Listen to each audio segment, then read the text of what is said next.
आओ बेटा, आज हम लोग यूपी बोर्ड के हाई स्कूल के संस्कृत के चौथे पाठ का अध्ययन करते हैं। इसके पहले अपने लोगों ने 3 पाठ का अध्ययन कर लिया है पद्य पीयूष का। आइए आज हम लोग चौथे पाठ को देखते हैं। और ये जो चौथा पाठ है ये भी महाभारत से ही लिया गया है। जैसा कि हमने चर्चा में आपसे पहले भी बताया है कि महाभारत के बारे में कहा जाता है कि यत्र न भारते तत्र न भारते, अर्थात जो महाभारत में नहीं है वो भारत में नहीं है। तो निश्चित रूप से पीछे कई पाठ अपने लोगों ने पढ़े जो महाभारत से संकलित थे।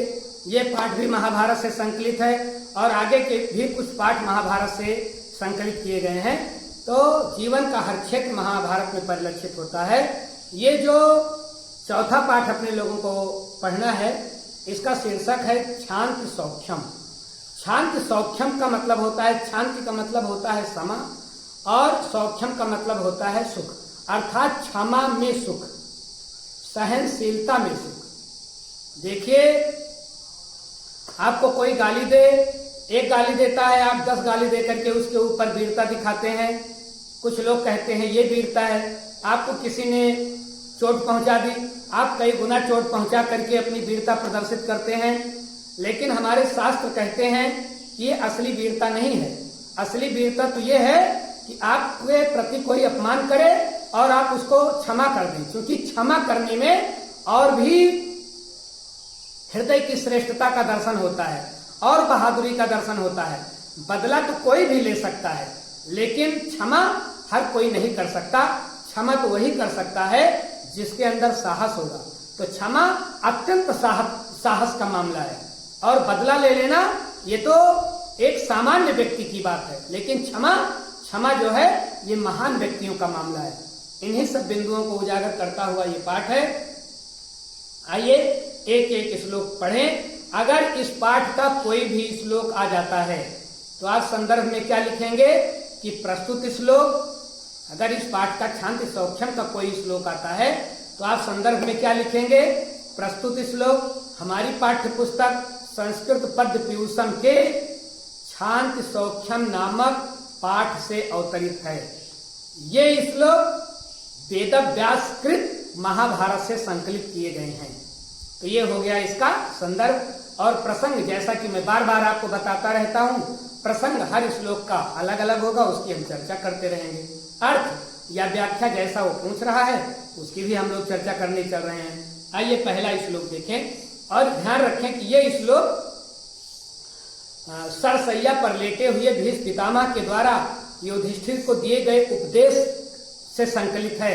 मतलब भीष्म पितामह जी सरसैया पर लेटे हुए हैं और चूंकि आप जानते हैं कि भीष्म पितामह को इच्छा मृत्यु का वरदान था।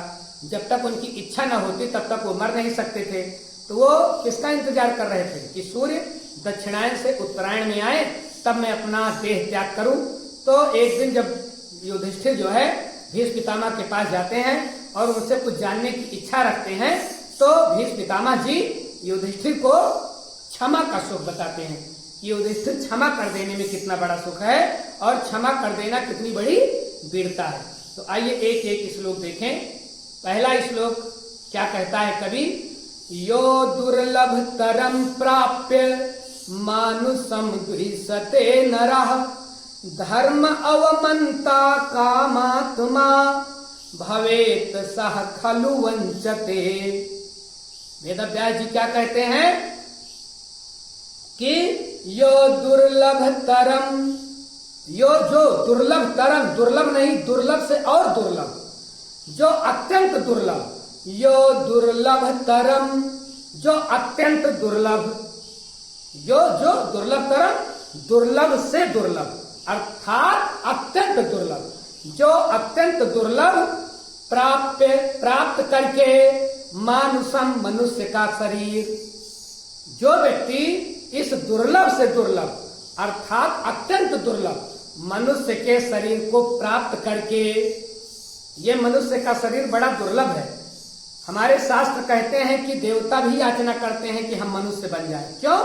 क्योंकि मनुष्य योनि ही एक ऐसी योनि है प्राणियों में जो कर्म योनि है और जितनी योनियां हैं सब भोग योनि है। और योनियों में हमने जो किया है उसको भोगते हैं।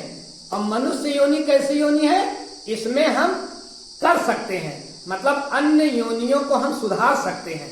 तो मनुष्य योनि कर्म योनि है और योनियां और भोग योनियां हैं। तो देवता भी ये कर्म योनियां मनुष्य की योनि की याचना करते हैं कि हम भी मनुष्य बन जाएं और अच्छे अच्छे कर्म करें, क्योंकि और योनियों में कर्म करने की स्वतंत्रता नहीं है, केवल मनुष्य योनि में कर्म करने की स्वतंत्रता है। इसीलिए कवि कहता है कि मनुष्य का शरीर कैसा है, मनुष्य का शरीर दुर्लभ है, नहीं दुर्लभ तरम, अत्यंत दुर्लभ है। जो अत्यंत दुर्लभ मनुष्य के शरीर को पा करके द्विषते नरः, द्विषते मतलब द्वेष करता है, नरः दूसरे पुरुष से, जो अत्यंत दुर्लभ मनुष्य का शरीर पा करके जिसकी याचना देवता भी करते हैं, ऐसे मनुष्य को के शरीर को पा करके जब एक मनुष्य दूसरे मनुष्य से क्या करता है, द्वेष करता है। ये द्वेष करने की योनि नहीं है, ये कर्म करने की योनि है, ये क्षमा करने की योनि है। गोस्वामी तुलसीदास जी ने भी लिखा है कि बड़े भाग मानुष तन पावा। कई जन्मों के पुण्य जब उदय होते हैं तो व्यक्ति को मनुष्य का शरीर मिलता है। बड़े भाग मानुष तन पावा, ये मनुष्य का शरीर बड़े भाग्य से मिलता है। और ये बड़े भाग्य से मिलने वाला मनुष्य का शरीर पा करके द्विषते नरः, हम छोटा काम करें, निंदित कार्य करें, एक मनुष्य दूसरे मनुष्य से द्वेष करे। जो दुर्लभ से दुर्लभ मनुष्य के शरीर को पा करके दूसरे मनुष्य से द्वेष करता है, दूसरे मनुष्य से ईर्षा करता है, आगे कभी कहता है धर्म अवमनता, जो धर्म की अवमानना करता है, अर्थात जो धर्म की बातें नहीं मानता है, ऐसा व्यक्ति जो दूसरे व्यक्ति से द्वेष करता है, धर्म अवमनता, जो धर्म की अवमानना करता है, कामात्मा और बड़ा कामी है, कामनाओं में आसक्त रहने वाला है, भवे होता है, सह खलु वंचते, सह वह, सह का मतलब वह और खलु मतलब निश्चित रूप से, वंचते मतलब ठगता है। ऐसा मनुष्य जो अत्यंत दुर्लभ मनुष्य के शरीर को पा करके दूसरे मनुष्य से द्वेष करता है, धर्म का अपमान करता है, धर्म की अवमानना करता है, धर्म के अनुसार नहीं चलता है, कामी होता है, कामनाओं में आसक्त रहता है, सह खलु वंचते, वह निश्चित रूप से अपने आप को ही ठगता है। इससे आप दूसरों को नहीं ठग रहे हो। अगर ये दुर्गुण आपके अंदर है तो इससे कवि वेदव्यास कहते हैं सह खलु वंचते, ऐसा व्यक्ति अपने आप को ही ठगता है। तो ये रहा पहला श्लोक। पहले श्लोक के प्रसंग में आप क्या लिखोगे, पहले श्लोक के प्रसंग में आप लिखोगे कि प्रस्तुत श्लोक में अत्यंत दुर्लभ मनुष्य शरीर पा करके हमें क्या करना चाहिए, क्या नहीं करना चाहिए, ये बात बताई गई है। अत्यंत दुर्लभ मानव तन पा करके हमें क्या नहीं करना चाहिए, ये बात बताई गई है।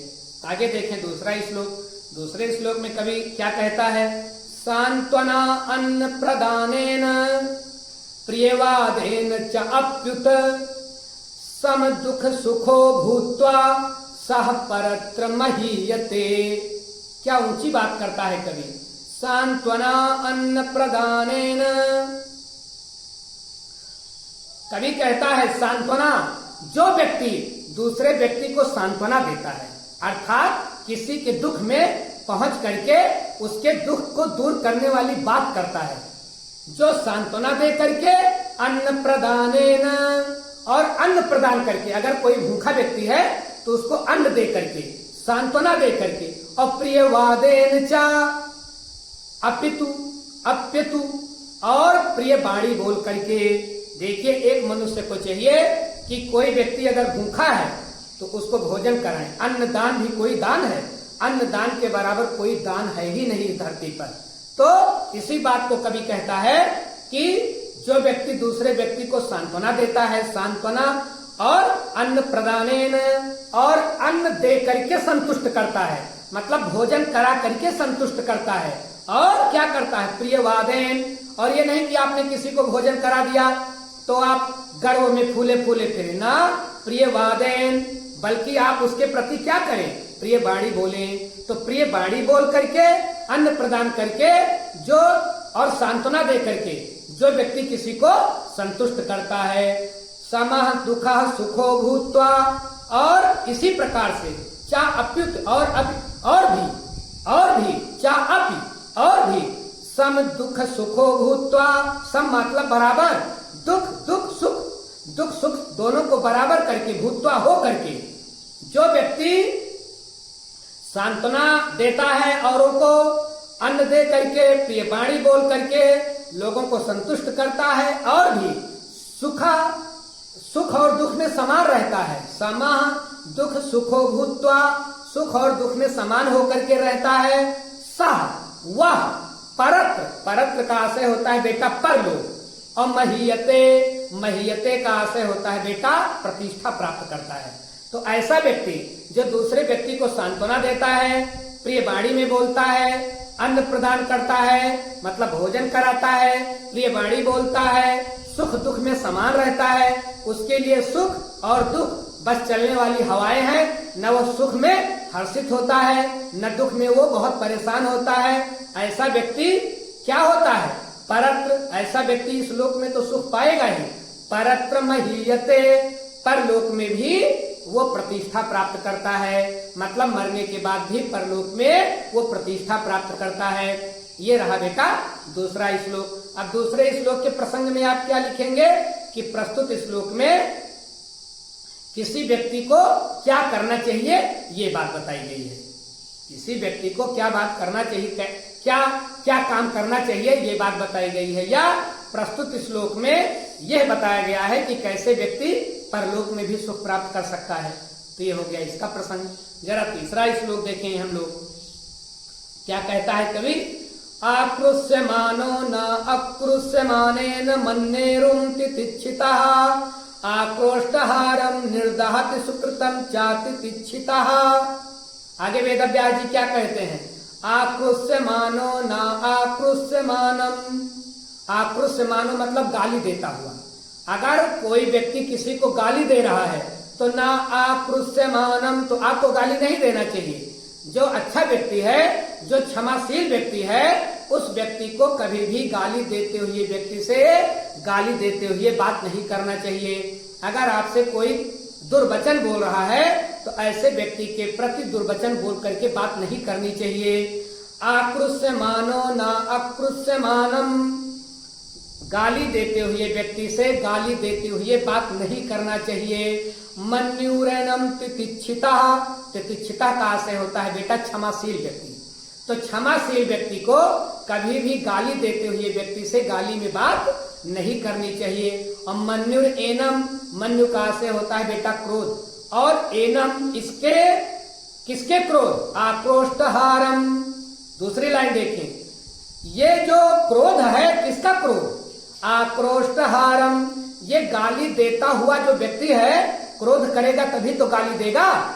तो कवि कहता है कि आक्रोष्टहारम मन्युरेनम, ये गुस्साए हुए गाली देते हुए व्यक्ति का जो क्रोध है, निर्दहति, उसी व्यक्ति को जला डालता है। कितनी ऊंची बात कर रहा है कवि। वेदव्यास जी कहते हैं कि कभी भी आक्रुष्यमानो ना आक्रुष्यमानम, कि कभी भी गाली देते हुए व्यक्ति से गाली देते हुए बात नहीं करनी चाहिए। किसको नहीं करनी चाहिए? तितिच्छिता। तितिच्छिता का आशय होता है बेटा क्षमाशील व्यक्ति को। क्षमाशील व्यक्ति को कभी भी गाली देते हुए व्यक्ति से गाली देते हुए बात नहीं करनी चाहिए। और आक्रोष्टहारम मन्युरेनम निर्दहति, क्योंकि गाली देते हुए व्यक्ति का जो मन्यु, ये मन्युरेनम इस लाइन में ला लीजिए, मन्युरेनम निर्दहति, ये गाली देते हुए व्यक्ति का जो क्रोध है ना, वो क्या करता है? निर्दहति, उसी व्यक्ति को जला डालता है, भस्म कर देता है, क्योंकि क्रोध तो बड़े बड़े को खत्म कर देता है ना। तो गाली देते हुए व्यक्ति का जो क्रोध है निर्दहति, निर्दहति का आशय होता है बेटा जला डालता है। और सुकृतम च तितिच्छतः, तो क्रोध कर, तो गाली देते हुए व्यक्ति का क्रोध उसी व्यक्ति को भस्म कर देता है। और सुकृतम च तितिच्छिता, और क्षमाशील व्यक्ति को पुण्य की प्राप्ति होती है। गाली देने वाला व्यक्ति तो भस्म हो जाएगा, मतलब उसका क्रोध उसका ही नाश कर देगा। और जबकि क्षमाशील व्यक्ति को क्या मिलेगा? सुकृतम, पुण्य की प्राप्ति होगी। सुकृत का आशय होता है बेटा पुण्य। तो तितिक्षित को अर्थात क्षमाशील व्यक्ति को पुण्य मिलेगा अगर वो गाली सह लेता है तो, और गाली देने वाले का क्रोध उसी को भस्म कर डालेगा। ये रहा तीसरा श्लोक। अब तीसरे श्लोक में कवि क्या बता रहा है? तीसरे श्लोक का प्रसंग आप लिखेंगे कि प्रस्तुत श्लोक में क्षमा करने से क्या प्राप्त होता है ये बताया जा रहा है। तो क्षमा करने से क्या मिलेगा? सुकृतम, पुण्य की प्राप्ति होगी। जरा चौथा श्लोक और बेटा देखें हम लोग। आगे कवि क्या कहता है? वेद व्यास जी कहते हैं सक्तस्य बुद्धिश्चलति मोह जाल विवर्धनी, मोह जाल अवृत्तो दुख मिहि चा अमूत्र चा अस्नुते। क्या ऊंची बात इस लाइन में भी कवि कह रहा है। सक्तस्य बुद्धिश्चलति, सक्तस्य का मतलब होता है बेटा आसक्ति वाली। आसक्ति का मतलब होता है कामनाओं में घिरी हुई, जो बहुत सारी इच्छा करती है। हमारी आपकी बुद्धि कभी स्थिर रहती है? नहीं रहती है। ये चाहिए, ये चाहिए, ये चाहिए, ये चाहिए, हमारा आपका मन कभी स्थिर नहीं रहता है। जबकि विद्वान कहते हैं कि मन स्थिर रहना चाहिए और तन चलते रहना चाहिए। ये स्वस्थ मन की निशानी है कि ज्यादा चंचल नहीं होना चाहिए। और स्वस्थ शरीर की निशानी क्या है? कि इसको हमेशा गतिमान रहना चाहिए। तो लेकिन होता क्या है, हम शरीर को तो एक जगह रखते हैं और मन को दिल्ली, बंबई, कलकत्ता, चेन्नई, लंदन घुमाते रहते हैं। ये अस्वस्थ मन की निशानी है। इसी बात को कवि उजागर कर रहा है। क्या कह रहा है? सक्तस्य बुद्धिश्चलति, ये जो सक्तस्य बुद्धि है, जो आसक्ति में घिरी हुई बुद्धि है। अच्छा, आसक्ति एक ऐसी चीज है कि इसका नाम ही है आसक्ति, मतलब ये किसी को आसक्ति है। आसक्ति से कोई बचा नहीं है। ये आसक्ति है, कभी भी आ सकती है, इसीलिए आसक्ति है। तो सक्तस्य बुद्धिश्चलति, तो ये जो आसक्ति वाली बुद्धि है ये चंचल होती है। चलत मतलब चंचल होती है। जबकि मैंने आपको क्या बताया कि बुद्धि को स्थिर होना चाहिए। अगर बुद्धि स्थिर होगी तो ज्यादा बेहतर रिजल्ट आएगा। बुद्धि अगर इधर उधर चलती रहेगी तो कैसा रिजल्ट आएगा? डबल माइंड हो जाएगा ना व्यक्ति, दोहरे मन वाला व्यक्ति हो जाएगा, कैसी सफलता प्राप्त करेगा? इसीलिए कभी सावधान कर रहा है। कहता है सक्तस्य बुद्धिश्चलति, ये जो कामनाओं वाला व्यक्ति है, ये जो बहुत इच्छा करने वाला व्यक्ति है, जो आसक्ति में घिरा रहने वाला व्यक्ति है, जो संसार से अत्यंत लगाव रखने वाला व्यक्ति है, इसकी बुद्धि कैसी होती है? चलती, ये अत्यंत चंचल होती है। और कैसी होती है जो बुद्धि चंचल होती है? मोह जाल विवर्धिनी। तो ये बुद्धि क्या करती है? ये बुद्धि मोह जाल को बढ़ाने वाली होती है। मोह रूपी जाल को विवर्धिनी, विवर्धनी का आशय होता है बेटा बढ़ाने वाली। तो ये जो चंचल बुद्धि होती है, जो कामनाओं में घिरी हुई बुद्धि होती है, जो संसार से अत्यंत लगाव रखने वाली बुद्धि होती है, ये क्या करती है? मोह जाल विवर्धनी, ये मोह जाल को बढ़ाने वाली होती है। मतलब हम मोह जाल में ही फंसते जाएंगे अगर हमारी बुद्धि कैसी होगी? अगर हमारी बुद्धि चंचल होगी। तो बुद्धि चंचल ही ज्यादा होती है। तो कवि आगे सावधान कर रहा है, मोह जाल आवृत्तो, ये मोह जाल से घिरा हुआ, आवृत्तो माने घिरा हुआ व्यक्ति, जो व्यक्ति मोह जाल में घिरा हुआ है, दुख में ही का मतलब इस लोक में, उसको इस लोक में भी दुख मिलता है। अच्छा, और अमूत्र, अमूत्र का आशय होता है बेटा परलोक। अमूत्र चा अस्नुते, अस्नुते का मतलब होता है प्राप्त करता है। तो ऐसा व्यक्ति भैया जो जिसकी बुद्धि बड़ी चंचल है और मोह जाल को बढ़ाने वाली है, तो जब व्यक्ति मोह जाल में फंस जाता है, मोह जाल आवृत्तो, जो मोह जाल में फंसा हुआ व्यक्ति है, घिरा हुआ, आवृत्त का आशय होता है बेटा घिरा होना। तो मोह जाल से जो व्यक्ति घिरा है इस दुनिया में, वो दुख में, वह इस लोक में भी दुख प्राप्त करता है। और चा अमूत्र चा अस्नुते, और अमूत्र परलोक में अस्नुते प्राप्त करता है। इस लोक में भी दुख और परलोक में भी दुख। किस व्यक्ति को इस लोक में भी दुख और मरने के बाद भी दुख? जिसकी बुद्धि कैसी है? मोह जाल में घिरी हुई है। तो मोह जाल से घिरा हुआ व्यक्ति कहीं भी सुख नहीं पाता, न इस जीवन में न यहाँ के बाद वाले जीवन में। मरने के बाद भी उसको सुख मिलने वाला नहीं है। ये रहा बेटा चौथा श्लोक। चौथे श्लोक के प्रसंग में आप क्या लिखेंगे? चौथे श्लोक के प्रसंग में आप लिखेंगे कि इस श्लोक में संसार से अत्यंत लगाव रखने वाले व्यक्ति के साथ क्या होता है यह बताया गया है। तो संसार में जो लगाव रखने वाला बहुत व्यक्ति है, वो जिसकी बुद्धि है, वो क्या प्राप्त करता है? इस लोक में भी दुख, उस लोक में भी दुख। ये इसका प्रसंग हो गया। आइए 5वां श्लोक देखें। 5वें श्लोक में कवि क्या कहता है? अतिवादम तितिच्छेत, तितिच्छेत, अतिवादम तितिच्छेत, न अभिमन्येत कंचन, क्रोध्यमानः प्रियं ब्रूयात्, आकृष्टः कुशलं वदेत्। क्या ऊंची बात कर रहा है कवि? कवि कहता है अतिवादम तितिच्छेत न अभिमन्येत कंचन।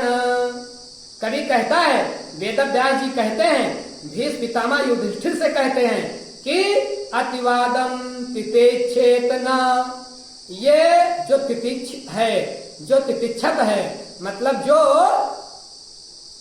क्षमाशील व्यक्ति है, तितिक्षक का मतलब क्षमाशील व्यक्ति है। अतिवादम न, इसको किसी से अतिवाद नहीं करना चाहिए, किसी को कटु वचन नहीं बोलना चाहिए। जो क्षमाशील व्यक्ति है, जो सज्जन व्यक्ति है, उसको किसी को भी कटु वचन नहीं बोलना चाहिए। तो कबीरदास जी ने क्या लिखा है कि मधुर वचन है औषधि, कटुक वचन है तीर। मधुर वचन है औषधि, कटुक वचन है तीर। तो ये जो कड़ुआ वचन होता है, ऐसी बाणी जो हमको सुनने में अच्छी नहीं लगती, ये हमारे शरीर में तीर का काम करती है, घाव का काम करती है। श्रवण द्वार होए संचर, साले सकल शरीर। तो ये जो कड़वी बाणी है, ये कान के द्वारा प्रवेश करती है और पूरे शरीर में, शरीर को घायल कर देती है, कबीर साहब कहते हैं। और वही बात भीष्म पितामह जी युधिष्ठिर को समझा रहे हैं और वेदव्यास जी हम सबको समझा रहे हैं। क्या कहते हैं? अतिवादम न तितिच्छेत, क्षमाशील व्यक्ति को कभी ज्यादा कटु वचन नहीं बोलना चाहिए किसी को। और न अभिमन्येत कंचन, कंचन का मतलब किसी के प्रति, ना नहीं अभिमन्येत, घमंड नहीं करना चाहिए। और क्षमाशील व्यक्ति को किसी व्यक्ति के प्रति कभी घमंड नहीं करना चाहिए, गर्व नहीं करना चाहिए, अभिमान नहीं करना चाहिए। न रूप का अभिमान, न धन का अभिमान, किसी चीज का अभिमान नहीं करना चाहिए, क्योंकि ये आज है कल नहीं रहेगा। शरीर का क्या भरोसा, अभी आज है कल ना रहे, तो शरीर का क्या घमंड। धन आज है कल ना रहे, धन का कैसा घमंड। इसीलिए कवि कहता है, भीष्म पितामह युधिष्ठिर को समझाते हुए कहते हैं कि भैया, कि क्षमाशील व्यक्ति को न तो अभिमान करना चाहिए और न किसी को कड़वी बाणी में किसी के प्रति बोलना चाहिए। अक्रोध्यमानम प्रियम ब्रूयात्, क्रोध्यमानम गुस्साए हुए व्यक्ति के प्रति, प्रियम ब्रूयात्, हमेशा प्रिय बाणी बोलनी चाहिए। अगर कोई व्यक्ति गुस्से में है, आप प्रिय बाणी बोले, तभी उसका गुस्सा शांत होगा। अगर आप आग को आग से बुझाएंगे, आग को तो पानी से बुझाना पड़ेगा ना। व्यक्ति गुस्साया है, एक गाली दे रहा है, आप 2 गाली देंगे, वो 4 गाली देगा, गाली की तो कोई सीमा है नहीं। इसीलिए कवि कहता है कि क्रोध्यमानम प्रियम ब्रूयात्, ये क्रोधी व्यक्ति के प्रति कैसा बोलना चाहिए? क्षमाशील व्यक्ति को प्रियम ब्रूयात्, हमेशा प्रिय वाणी में बोलना चाहिए। और आकृष्टः कुशलम वदेत्, और जो गाली देता हुआ व्यक्ति है उसके प्रति हमेशा कुशल वाणी में बोलना चाहिए, अच्छी वाणी में बोलना चाहिए। गाली देते हुए व्यक्ति से कुशल वाणी में बोलना चाहिए, क्रोधी व्यक्ति से प्रिय वाणी में बोलना चाहिए, और क्षमाशील व्यक्ति को कभी कड़वी वाणी में नहीं बोलना चाहिए, और किसी के प्रति गर्व नहीं करना चाहिए, अभिमान नहीं करना चाहिए। ये रहा बेटा 5वां श्लोक। तो 5वें श्लोक के प्रसंग में आप क्या लिखेंगे कि प्रस्तुत श्लोक में क्षमाशील व्यक्ति को क्या करना चाहिए, कैसी वाणी बोलनी चाहिए, इस पर प्रकाश डाला गया है। क्षमाशील व्यक्ति को कैसा व्यवहार करना चाहिए, किस प्रकार की वाणी बोलनी चाहिए, इस पर प्रकाश डाला गया है। अब आओ बेटा 6वां श्लोक हम लोग देखें। 6वें श्लोक में वेदव्यास क्या कहते हैं और भीष्म पितामह युधिष्ठिर से क्या कहते हैं? भय सज्जम एतद दुखस्य यद एतत् न अनुचिन्तयेत्, चिन्त्यमानम हि न व्ययेति, भूयश्चापि प्रवर्धते। क्या ऊंची बात कह रहा है कवि? भय सज्जम, भयसज का आशय, भेषज का आशय होता है बेटा दवाई, औषधि। एतद, ये दुखस्य, दुख की। अब ये ऐसा पाठ है कि इसमें दुख की भी दवाई है। किसी मेडिकल स्टोर पर दुख की दवाई नहीं मिलती। आप चाहे जितना पैसा खर्च कर दे, और जा करके किसी मेडिकल स्टोर से कहें कि भैया दुख खत्म हो जाए इसकी दवाई दीजिए, आपको नहीं दे सकता है। मेडिकल स्टोर वाला आपके ऊपर हंसेगा, समझेगा आप पागल हो गए हो। लेकिन यह पाठ दुख की भी दवाई बता रहा है। क्या बता रहे हैं वेदव्यास दुख की दवाई? कह रहे हैं कि भयसज्जम एतद दुखस्य, दुख की एतद यही भेषज है, दवाई है, दुख की एकमात्र दवाई है। यद्यपि एतद न अनुचिंतयेत, कि इसका चिंतन ना किया जाए। एतद न अनुचिंतयेत, एतद इसको ना नहीं अनुचिंतित, चिंतन ना किया जाए। दुख की सबसे बड़ी दवाई है कि दुख को याद ना किया जाए। आपका 500 रुपए गिर गया है और बार बार आप याद करेंगे आप अपने 500 रुपए को, तो आपका दुख घटेगा कि बढ़ेगा? आपका दुख घटेगा कि बढ़ेगा? आपका दुख बढ़ेगा, घटने का नाम नहीं लेगा। और कुछ लोग आप भूले होते हैं कि आपका 500 रुपए खो गया है, आपको आकर के बीच बीच में याद कराते रहते हैं, क्या हुआ भैया मिला? अगर आप भूल भी गए हैं तो आपको याद आ जाएगा। और कभी वेदव्यास क्या कहते हैं कि दुख की सबसे बड़ी दवाई है कि ना अनुचिंतित, कि इसको याद ही ना किया जाए। आपके साथ कोई ऐसी घटना घट गई है जो दुखदाई है, तो कभी कहता है उसको कभी याद नहीं करना चाहिए। यही दुख की सबसे बड़ी दवाई है, यही दुख की सबसे बड़ी औषधि है। आगे कभी कहता है चिंतमानम ही न व्ययति, चिंतमानम चिंतन करने से ना ही व्ययति, ये कम नहीं होती। व्ययति का आशय होता है बेटा कम होना। चिंतन करने से न व्ययति, निश्चित रूप से याद करने से, चिंतन करने से कभी दुख कम नहीं होता। दुख को आप जितने याद करेंगे उतने और बढ़ेगा। इसलिए कभी कहता है चिंतमानम ही न व्ययति, चिंतन करने से निश्चित रूप से न व्ययति, यह कम नहीं होता। और भूयश्चापि प्रवर्धते, भूयश्चापि और भी, परवर्धते बढ़ जाता है। तो ये दुख याद करने से कभी कम नहीं होता बल्कि और भी बढ़ जाता है। भूयश्चापि और भी परवर्धते बढ़ जाता है। तो दुख की एकमात्र औषधि है कि दुख को याद ना किया जाए। दुख को याद करने से दुख न जाएगी, कम नहीं होता। भूयश्चापि प्रवर्धते, बल्कि और भी बढ़ जाता है। तो ये रहा 6वां श्लोक। अब 6वें श्लोक के प्रसंग में आप क्या लिखेंगे? 6वें श्लोक के प्रसंग में आप लिखेंगे कि प्रस्तुत श्लोक में दुख की औषधि के बारे में बताया गया है। कैसे हम दुख से छुटकारा पा सकते हैं वो दवाई बताई गई है। आइए 7वां श्लोक देखें। 7वें श्लोक में कवि क्या कहता है और भीष्म पितामह युधिष्ठिर से क्या कहते हैं? कवि कहता है सर्वे क्षयन्तः निचयः पतनान्तः समुच्छयः संयोगः विप्रयोगान्तः मरणान्त ही जीवितम्। सर्वे क्षयन्तः निचयः, निचयः का मतलब होता है बेटा जितने पदार्थ हम चुन चुन के इकट्ठा करते हैं। हम लोगों की प्रवृत्ति होती है ना कि हम जरूरत से ज्यादा चीजों का संग्रह करते हैं। जितनी वस्तुओं की हमें जरूरत है हमारे घर में उससे ज्यादा वस्तुओं का संग्रह है, तो इसी को बोलते हैं बेटा निचयः।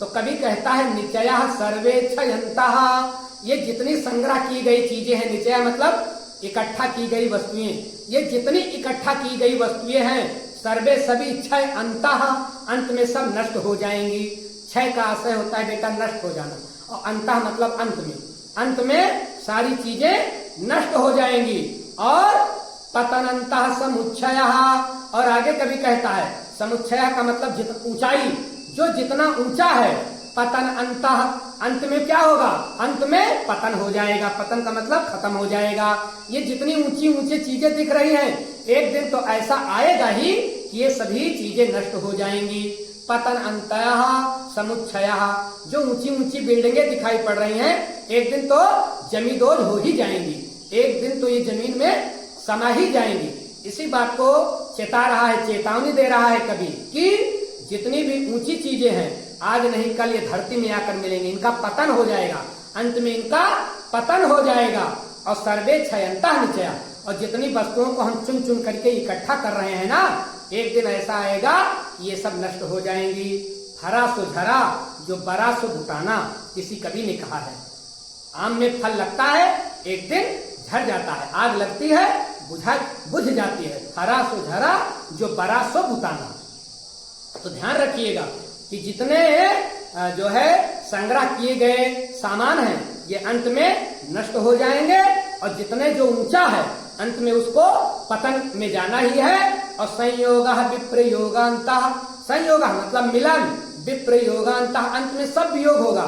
जिससे आज हमारा संयोग है, जिससे आज हमारा मिलन है, माता पिता भाई बांधव बहन रिश्तेदार सबके हम सगे हैं ना, सबसे मिले हैं ना, लेकिन एक दिन आएगा कि एक एक करके ये सब हमसे छूट जाएंगे।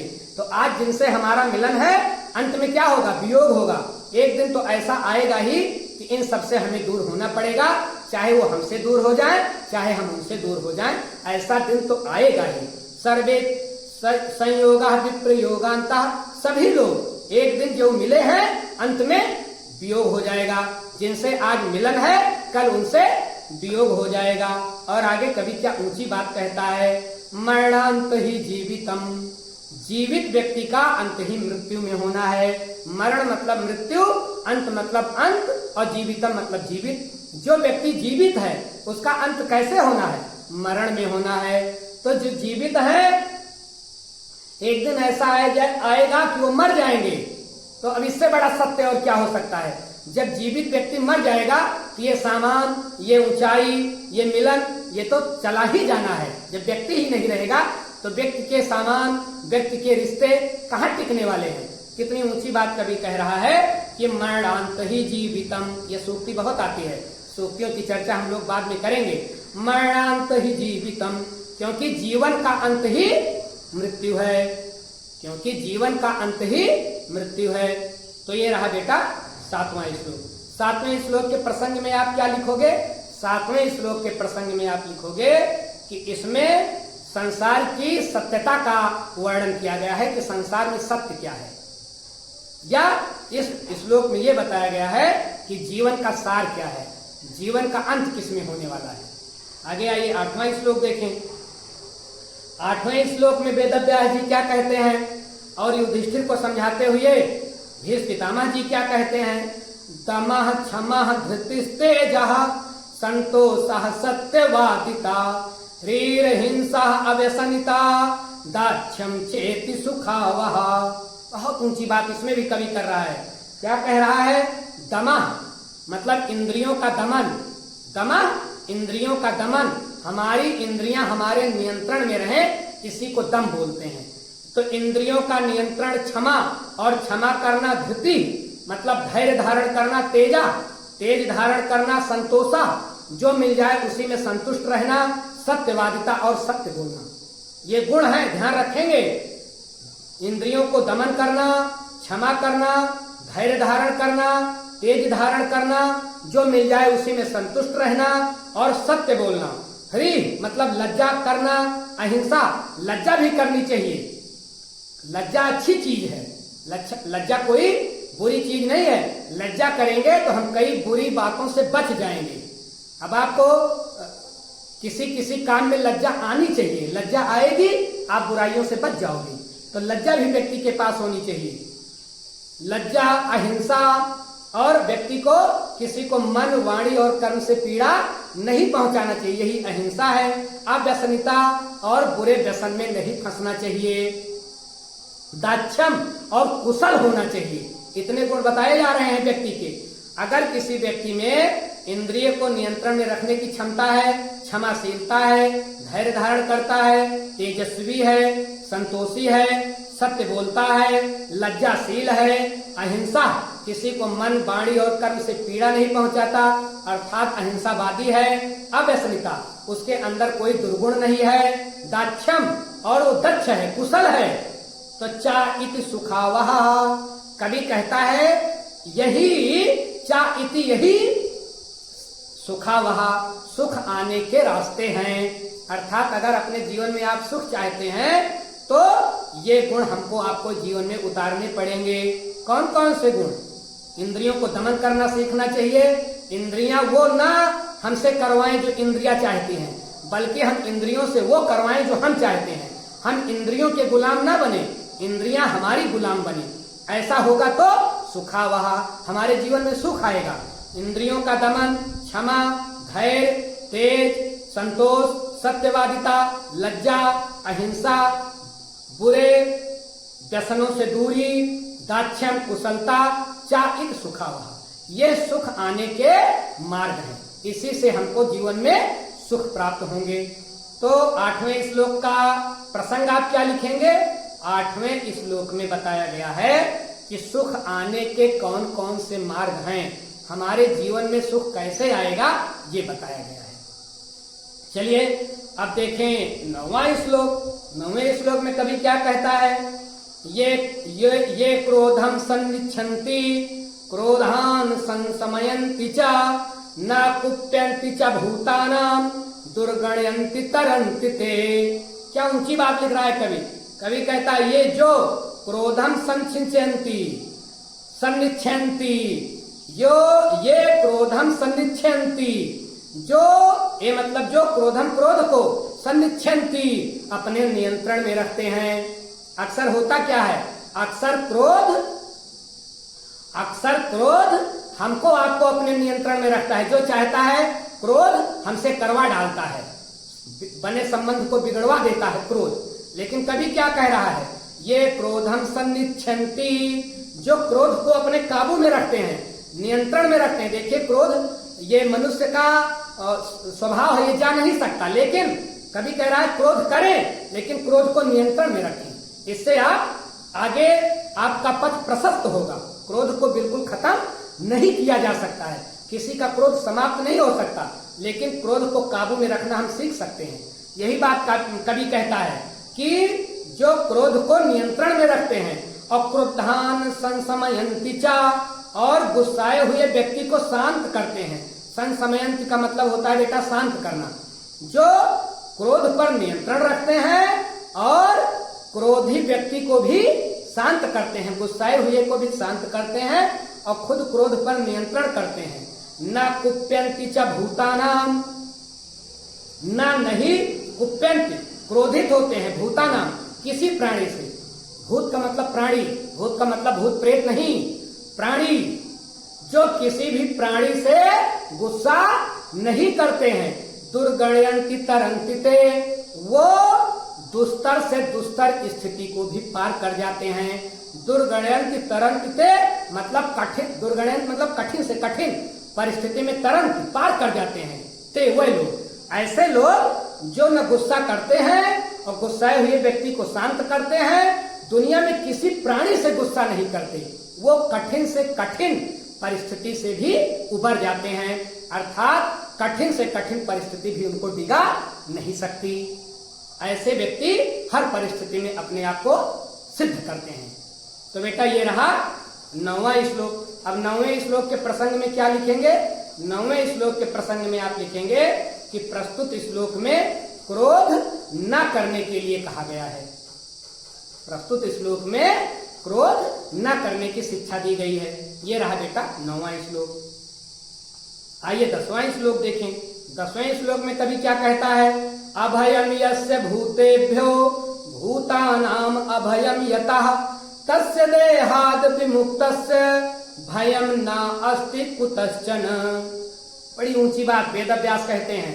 अभयम यस्य, यस्य मतलब जिसको, अभयम अभय है, भूतेभ्यो प्राणियों से, भूतेभ्यो मैंने बताया भूत का मतलब भूत प्रेत नहीं, प्राणी। तो भूतेभ्यो अभयम यस्य, जिसको किसी भी प्राणी से डर नहीं है, अभय, जो हर प्राणी से अभय है, जिसको किसी प्राणी से डर नहीं है, ऐसा व्यक्ति। देखिए इस दुनिया का हर व्यक्ति किसी न किसी चीज से डरता है, किसी दूसरे प्राणी से डरता है, लेकिन कभी कहता है कि दुनिया का वह व्यक्ति जिसको किसी प्राणी से डर नहीं है, अभयम यस्य भूतेभ्यो, जिसको किसी प्राणी से भय नहीं है। अभूतानाम अभयम यतः, यतः मतलब जिससे, भूतानाम अभयम, और जिससे किसी प्राणी को डर नहीं है, जिसको किसी प्राणी से भय नहीं है और जिससे किसी प्राणी को भय नहीं है। मतलब जो न किसी से डरता है और न किसी को डरवाता है। दोनों बात ध्यान रखेंगे, न किसी से डर रहा है जिसको किसी प्राणी से डर नहीं है और जिससे किसी प्राणी को डर नहीं है, अर्थात न किसी को वो डरता है और न किसी से डरता है और न किसी को डरवाता है।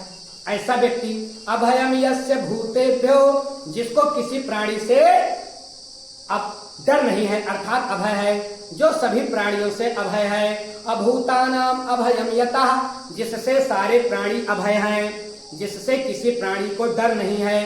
तस्य देहाद विमुक्तस्य, उस देह से विमुक्त व्यक्ति को, अर्थात न किसी से जो डरता है और न किसी को डरवाता है, उसको अपने शरीर से कोई लगाव नहीं है, वो देह से मुक्त है, वह देह के बंधन से मुक्त है। तस्य देहाद विमुक्तस्य, उस शरीर के मोह से मुक्त प्राणी को, जो शरीर के मोह से बिल्कुल मुक्त है, ऐसे प्राणी को भयम न अस्ति कुतश्चन, भयम डर न अस्ति नहीं है, कुतश्चन कहीं से भी, कुतश्चन का आशय होता है बेटा कहीं से भी, ऐसे व्यक्ति को कहीं से भी कोई डर नहीं है, जिसको अपने शरीर से ज्यादा लगाव ही नहीं है, जो अपने शरीर के लगाव के बंधन से मुक्त हो चुका है, ऐसे व्यक्ति को भयम न अस्ति कुतश्चन, कहीं भी किसी भी प्रकार से कोई डर नहीं है। किस व्यक्ति को? न जो किसी को डरता है और न किसी को डरवाता है, जिसको किसी प्राणी से भय नहीं है और जिससे किसी प्राणी को भय नहीं है। तो ये रहा बेटा 10वां श्लोक। 10वें श्लोक के प्रसंग में आप क्या लिखोगे कि प्रस्तुत श्लोक में बताया गया है कि व्यक्ति को न तो किसी प्राणी को डरवाना चाहिए और न किसी से डरना चाहिए। तो ये रहा बेटा 10वां श्लोक और ये पूरा पाठ हो गया शांति सौख्यम। तो बहुत सारी इसमें सूक्तियां भी बनेंगी जिसकी चर्चा हम लोग बाद में करेंगे, और जो शेष चैप्टर बचे हुए हैं उनको भी लेकर के हम आपसे मिलते रहेंगे।